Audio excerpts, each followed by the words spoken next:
Hello বন্ধুরা, আসসালামু আলাইকুম। সবাই কেমন আছেন? আলহামদুলিল্লাহ আমি ভালো আছি। আবারও হাজির হলাম আমার নিত্যদিনের ব্লগ নিয়ে। আজকের ব্লগে হচ্ছে কাঁকরোল ভাজি করছি। তো কাঁকরোল কুচি করে কেটে নিয়েছি, আলু নিয়েছি, টমেটো নিয়েছি।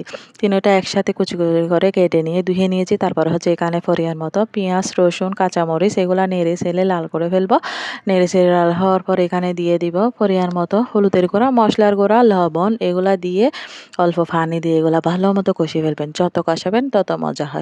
তো ভালো মতো কষানোর পরে হচ্ছে এখানে ভাজিটা এড করে দিবেন। তো অল্প আছে নেড়ে ছেড়ে ভাজি করবেন। অল্প আছে কিন্তু করলে বেশ মজা হবে। ফুরে যাবে না, ফুরে গেলে কিন্তু একটু ভালো লাগে না আরকি ভাজি। তো অল্প আছে আস্তে নেড়ে ছেড়ে ভাজি করলে এটা একটু মোথাও হয়, খাইতে স্বাদ হয়। তো কাঁকরোল অনেকেই পছন্দ করে না। আমার কিন্তু বেশ ভালো লাগে, রান্না করলেও ভালো লাগে, ভাজি কিন্তু একদম বেশি ভালো লাগে আরো।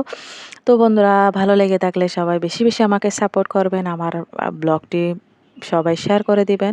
আমার আইডিটা ফলো করে দিবেন। তো পরবর্তী ব্লগ নিয়ে আবারও হাজির হব। ততক্ষণ পর্যন্ত সবাই ভালো থাকুন। সবার সুস্থতা কামনা করি। তো এইবার হচ্ছে ফাইনাল লুক আসবে। তারপরে একটু ধনেপাতা দিয়ে পরিবেশন করবেন। হয়ে যাবে। এটা কিন্তু গরম ভাত দিয়ে বেশ মজা লাগে। ভাজি বলেন যেকোনো কিছু ভাজি কিন্তু বেশ ভালো লাগে গরম ভাত দিয়ে। তো সবাই ভালো থাকুন। আল্লাহ হাফেজ।